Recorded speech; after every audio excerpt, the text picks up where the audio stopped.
ও মাই god, series হার নিয়ে উপস্থাপকের কঠিন প্রশ্নে বাংলাদেশকে নিয়ে কেমন মন্তব্য করল পাকিস্তানের অধিনায়ক।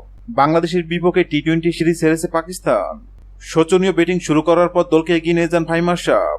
ফাহিমের লকার ইনিংসের উদাহরণ দিয়েছেন পাকিস্তানের অধিনায়ক সালমান আলী। তিনি বলেন, তারা সবসময় জেতার কথা মাথায় রাখেন ও হাল ছেড়ে দেন না।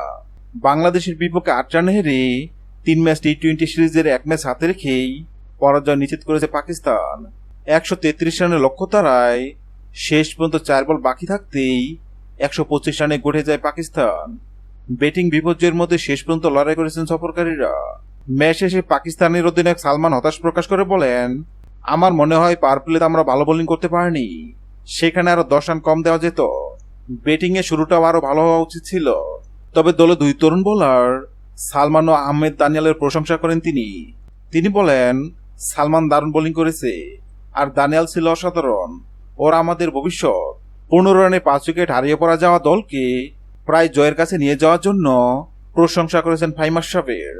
15 রানে 5 উইকেট হারানোর পরও আমরা ম্যাচটা একেবারে শেষ মুহূর্তে নিয়ে গেছি। ফাহিম যেভাবে ব্যাট করেছে তাকে কুশল জানাই। ফাহিম করেন 32 বলে 51 রান। এই লকার ইনিংসের উদাহরণ টেনে সালমান আরো বলেন, এটাই আমাদের দল, আমরা কখনো হাল ছেড়ে দিই না, সবসময় বিশ্বাস করি আমরা জিততে পারি। আজকের ম্যাচটা ছিল একদম থ্রিলার। প্রসঙ্গত এই জয়ে বাংলাদেশ 3 ম্যাচ সিরিজে 2-0 এগিয়ে গেছে। আগামী ম্যাচটি কেবল নিয়ম রক্ষার। হ্যাঁ দর্শক, আজকের ম্যাচে বাংলাদেশের ব্যাটিং এবং বোলিং আপনার কাছে কেমন লেগেছে অবশ্যই কমেন্ট করে জানাবেন। ভিডিওটি ভালো লাগলে লাইক দিবেন এবং সাবস্ক্রাইব আমাদের সঙ্গে থাকবেন। ভিডিওটি দেখার জন্য আপনাকে অসংখ্য ধন্যবাদ।